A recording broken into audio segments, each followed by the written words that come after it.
کہ اساتذہ کی محبت بھی عجیب ہوتی ہے، انہی سے عقل سلیم ہوتی ہے، ان کے زیر سائے زندگی گزارنا، یہ دولت سب کو کہاں نصیب ہوتی ہے۔ فیض صاحب، آپ جب کرچی کے پس منظر میں گفتگو فرما رہے تھے تو میرے بچپن کی یادیں بھی ساتھ ساتھ تازہ ہو رہی تھیں۔ کرچی کو بھولنا میرے لیے یقیناً مشکل امر ہے۔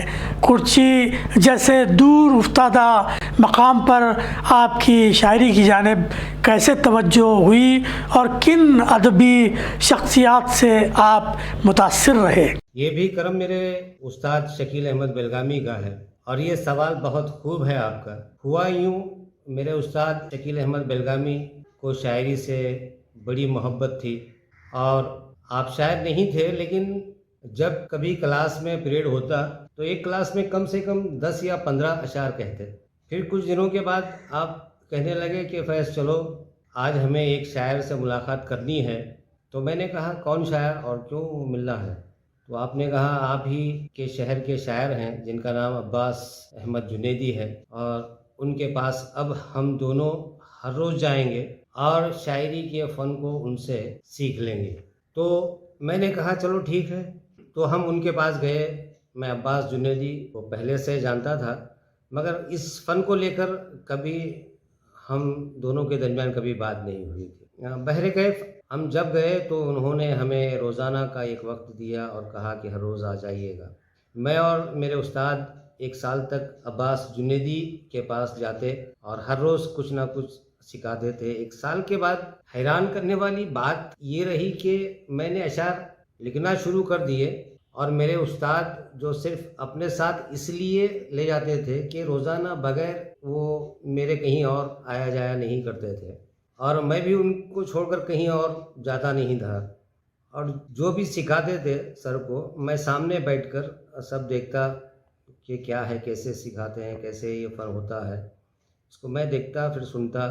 اور میں نے 1 سال کے بعد کچھ اشعار لکھے، میرے استاد کو دیے، تو میرے استاد نے کہا ماشاءاللہ اچھے اشعار ہیں، کس کے اشعار ہیں؟ تو میں نے کہا میں نے لکھے ہیں اور میرے اشعار ہیں، اتنا کہنا تھا۔ تو میرے استاد نے مجھے گلے لگایا، مبارکباد دی اور کہا سیکھنے میں تو آ رہا ہے، لکھنے میں تو آ رہا ہے۔ مبارکباد دیتے ہوئے کہا چلو کم سے کم میرا شاگرد تو پوری طرح سے شاعر بن گیا ہے۔ چلو 1 سال کا نتیجہ اچھا نکلا، اور وہ بھی استاد عالی جناب عباس جنیدی نے کہا کہ شاعری سیکھنے کا فن نہیں ہے بلکہ شاعر پیدا ہوتے ہیں، یہ قدرتی فن ہوتا ہے، اور جس میں قدرتی فن ہوتا ہے اسے زیادہ لکھنے کی سیکھنے کی ضرورت نہیں ہوتی ہے بلکہ اصلاح کی ضرورت ضرور ہوتی ہے۔ میرے شعری سفر کے استاد علی جناب عباس جنیدی رہے ہیں، میں ان کا بھی شکریہ ادا کرتا ہوں۔ بہت خوب، اساتذہ کی صحبتوں کا آپ نے خوب فائدہ اٹھایا ہے، مبارک ہو۔ شاعری میں آپ کا زیادہ تر رجحان نعتیہ شاعری کی طرف رہا ہے، اس کے کیا اسباب ہیں فیض صاحب؟ ہاں بالکل صحیح ہے، میری شاعری کا زیادہ میں نے رجحان نعتیہ شاعری کی طرف کیا ہے۔ یہ ایسا اس لیے ہوا ہے کہ کرچی شہر ہی علم عرفان کے بارے میں جانا جاتا ہے، اور جس محلے میں نے 10-15 سال گزارے اس محلے کا نام تھا سلمی۔ سلمی یہ وہ شخصیت کا نام ہے جن کی شاعری آج کرچی شہر میں جب کبھی محفل سما ہو تو سلمی صاحب کے کلام پڑھے جاتے ہیں۔ تو اس محلے کا ہر چھوٹا بڑا شخص صرف عرفان سننے والا تھا، تو ہمیں کبھی موقع ہی نہیں ملا کہ ہم کوئی اور کلام لکھیں، کیونکہ سوائے نعت رسول کے کوئی اور بات ہوتی ہی نہیں تھی۔ دوسرے اور بھی کلام پڑھے جاتے تھے، لیکن لوگوں کی توجہ نہ ہونے کے کارن ہمارا خود کا رجحان بھی نعت کی طرف ہی رہا۔ سلمی صاحب کے محلے میں صرف بزرگ نہیں بلکہ نوجوان لڑکے بھی عرفانی فن کو بآسانی بول لیتے تھے۔ سمجھ لو 4 دوست بھی مل کر بیٹھتے تھے تو بات یہ ہوتی تھی شریعت، طریقت، حقیقت، معرفت کیا ہے۔ نوجوان بھی شعر پڑھتے، ایسے اشعار پڑھتے جیسا کہ ایک شعر ہمیشہ وہاں پڑھا جاتا تھا، الفقر فقری والفقر منی، رمز فقیری اور ہے ادراک کر کے دیکھ، عبد رب کی کنیت عشق فقر میں دے، ہادی خدا کن سینہ صفا کن، ہادی ہو اللہ فقر ذات اللہ۔ اب آپ سمجھ سکتے ہیں کہ میں اس ماحول میں رہ کر سوائے نعت لکھنے کے میرا بھی خیال بالکل دوسرا، لکھنے میں منع کرتا رہا۔ جس حقیقت کی طرف آپ نے اشارہ فرمایا ہے اس کا میں بنفس نفیس خود شاہد ہوں۔ یقیناً کرچی کا صوفیانہ ماحول قلم کو اپنی گرفت میں رکھتا ہے اور پاکیزہ کلام تخلیق کرنے پر آمادہ کرتا ہے۔ فیض صاحب، کیا یہ بات صحیح ہے کہ موسیقی سے بھی آپ کا شغف رہا ہے؟ قوالی وغیرہ کے ساتھ ساتھ آپ نے اسٹیج شو بھی کیے ہیں، اس کی کیا تفصیل ہے اور قوالی کے بارے میں آپ کے کیا نظریات ہیں؟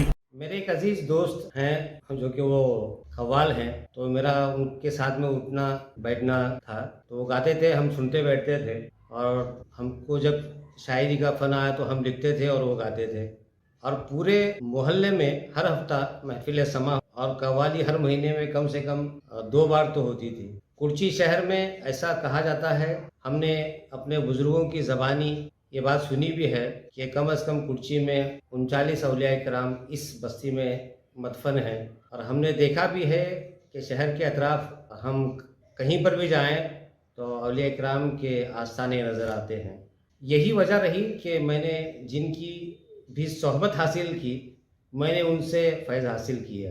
یہی وجہ ہے کہ میں نے اسٹیج شو بھی کیے۔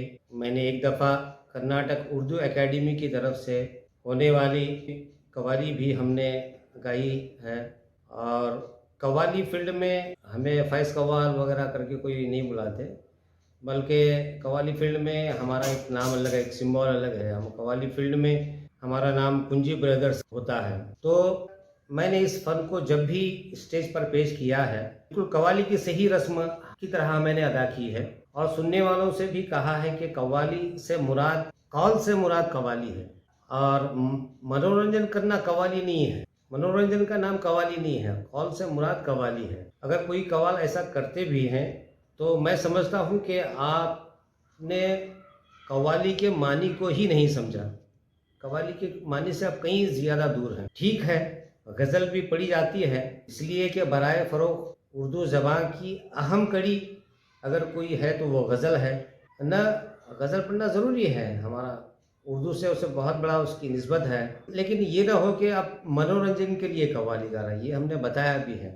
آپ اسٹیج پر بیٹھ کر اگر قوالی یا اشعار کے ذریعے اگر کسی کی برائی کر رہے ہیں تو یہ سمجھ لو کہ ہم نے قوالی کو سمجھا ہی نہیں۔ قول بیان کرو تو کسی کی زندگی سنور جائے، اسے قوالی کہتے ہیں۔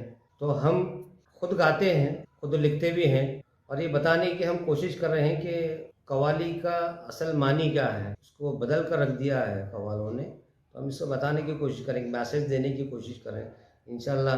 دیکھیں اللہ ہمارا اس میں کہاں تک ساتھ دے۔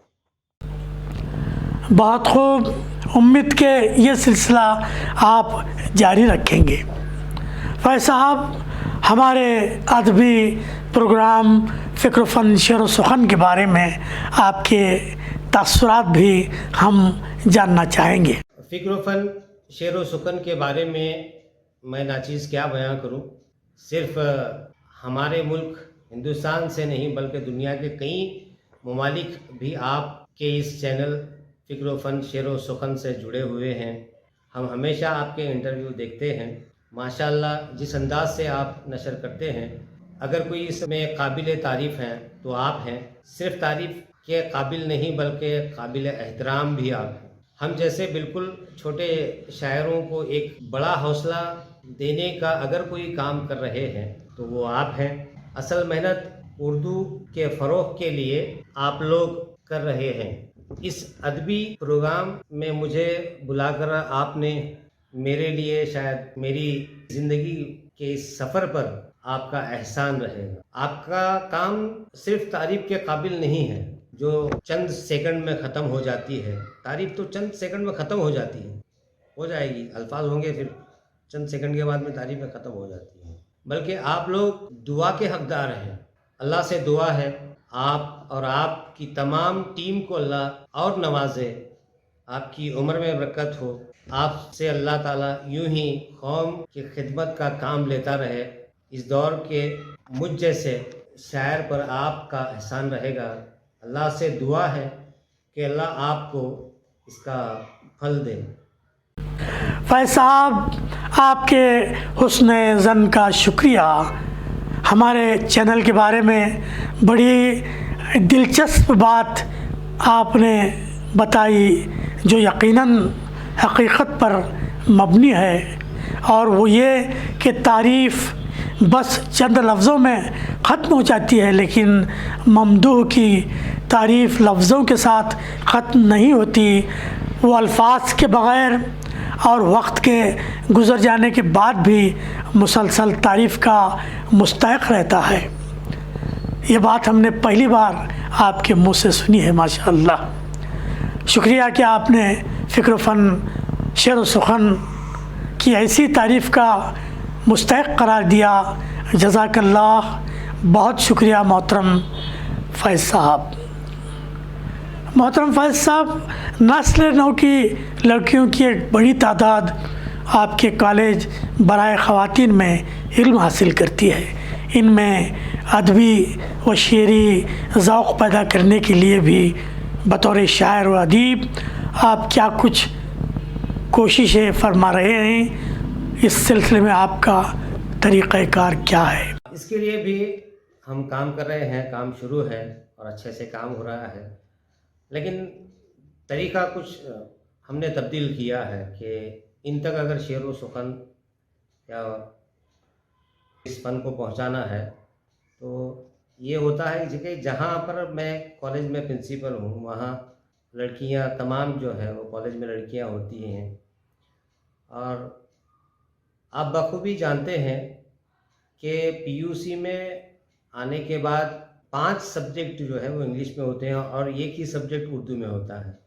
تو اس بات کو بھی مد نظر رکھتے ہوئے، اور ایک سبجیکٹ تو ویسے اردو کا ہوتا ہے، ساتھ ہی ساتھ میں ٹیچر بھی ہوں اردو کا اور پرنسپل بھی ہوں، تو دوسری مصروفیات بھی زیادہ رہتی ہیں، لیکن ہم شعر و سخن کے فن کو ان لڑکیوں میں اس طرح ڈھالنے کی کوشش کی ہے کہ جب کبھی کالج میں اجلاس ہوتے ہیں تو جلسے کی پوری ذمہ داری ان لڑکیوں پر چھوڑ دیتے ہیں، یعنی کہ نظامت سے لے کر ہدیہ تشکر تک سب لڑکیاں ہی کرتی ہیں۔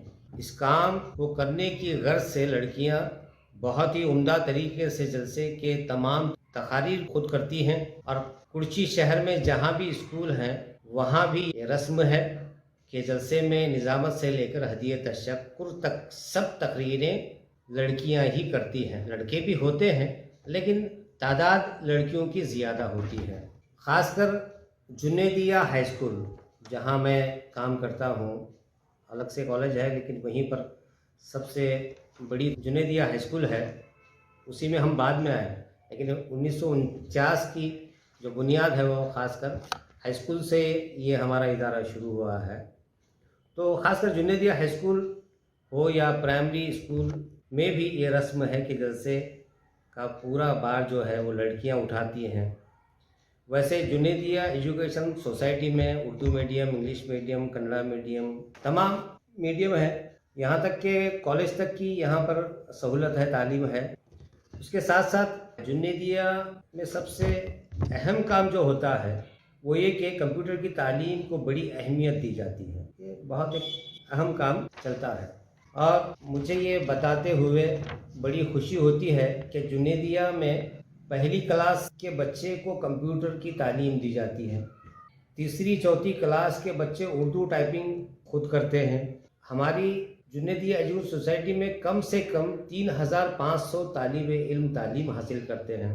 انشاءاللہ میں کوشش کروں گا کہ آنے والے وقت میں اور زیادہ شعر و سخن پر کام کروں، انشاءاللہ العزیز۔ بہت خوب، اللہ تعالیٰ آپ کو اس مقصد میں کامیاب فرمائے، آمین۔ محترم فیض صاحب، اب ہم آپ کی غزل بھی سننا چاہیں گے، ہمارے ناظرین کے لیے اپنی ایک غزل ترنم کے ساتھ عنایت فرمائیں۔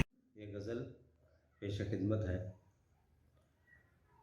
خدا کرے تیرے قدموں میں میرا دم نکلے، خدا کرے تیرے قدموں میں میرا دم نکلے، رہوں میں پیچھے تو آگے میرا صنم نکلے، رہوں میں پیچھے تو آگے میرا صنم نکلے، خدا کرے تیرے قدموں میں میرا دم نکلے۔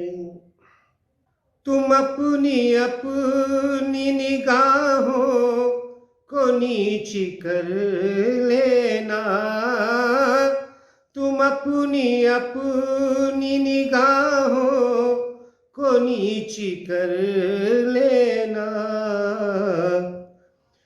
گلی سے جب کبھی میرا بلم نکلے، گلی سے جب کبھی میرا بلم نکلے، مجھے تو پیار سے پھر دیکھ لے میرے ہمدم، مجھے تو پیار سے پھر دیکھ لے میرے ہمدم، جو تو نوازے تو اس دل سے میرا غم نکلے، جو تو نوازے تو اس دل سے میرا غم نکلے، میں پیار ہی نہیں عزت بھی تیری کرتا ہوں، میں پیار ہی نہیں عزت بھی تیری کرتا ہوں،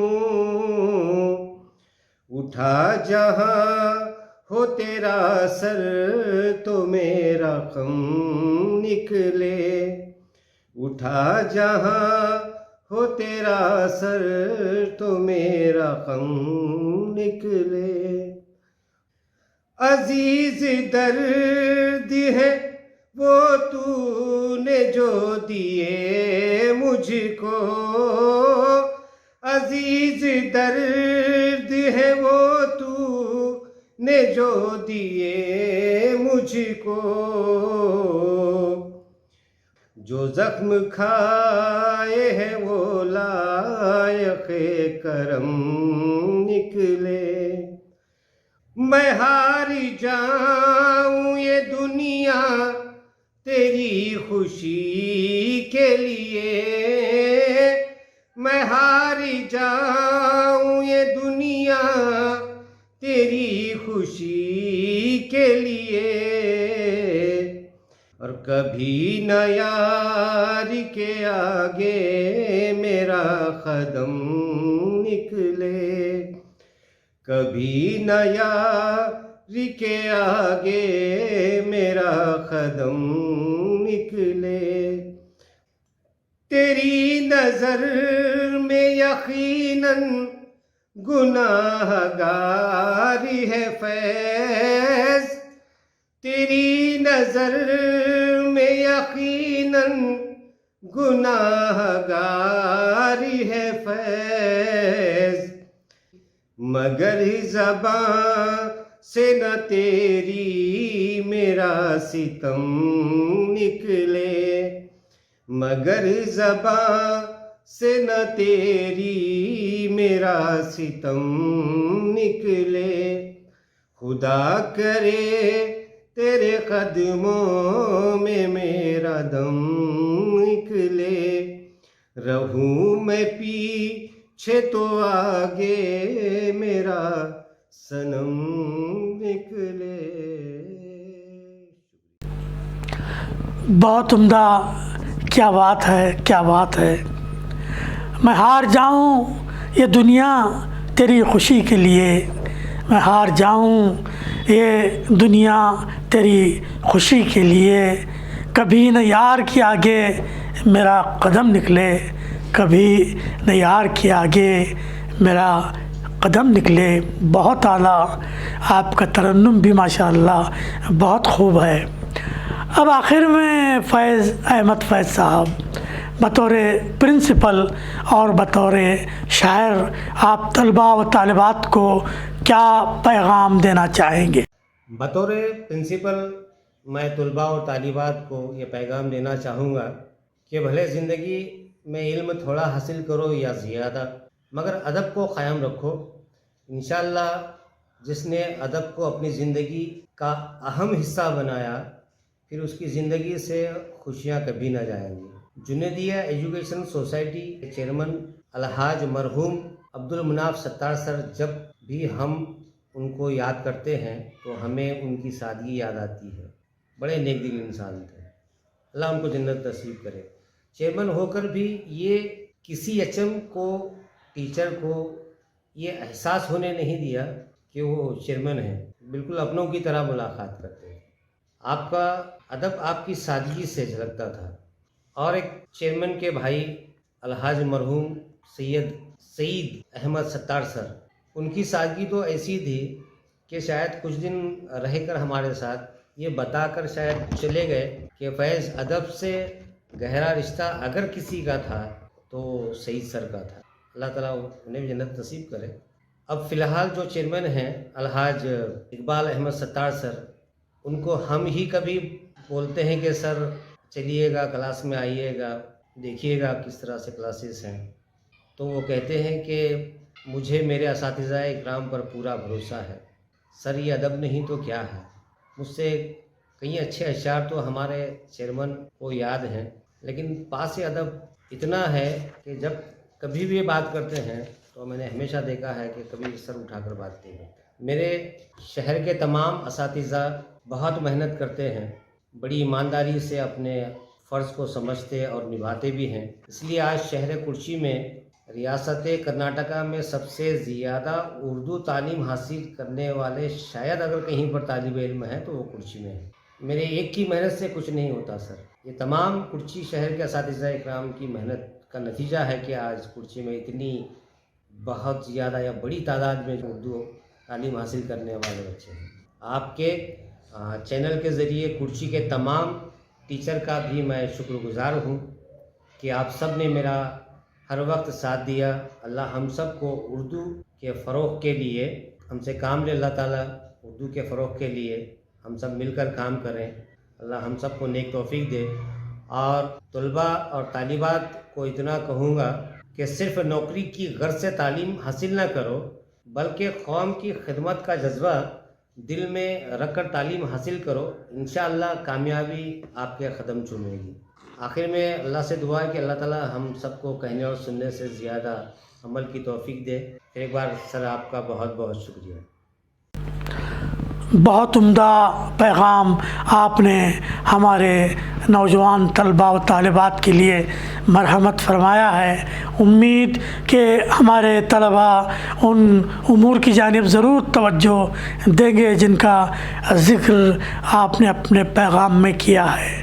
محترم فیض احمد فیض صاحب سیدھی بات چینل اور اس کے ادبی پروگرام فکر و فن شعر و سخن کی جانب سے ہم آپ کا شکریہ ادا کرتے ہیں کہ آپ نے اپنا قیمتی وقت فکر و فن شعر و سخن کے لیے فارغ فرمایا۔ ناظرین، یہ تھے جناب فیض احمد فیض صاحب جو آج ہم سے نہ صرف محو گفتگو تھے بلکہ محو ترنم بھی تھے۔ اب ہمارا وقت ختم ہوا۔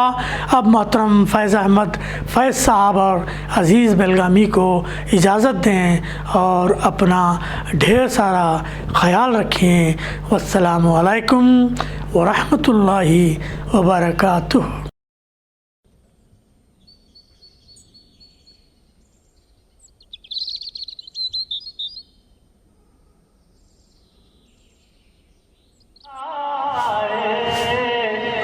میرے مصطفیٰ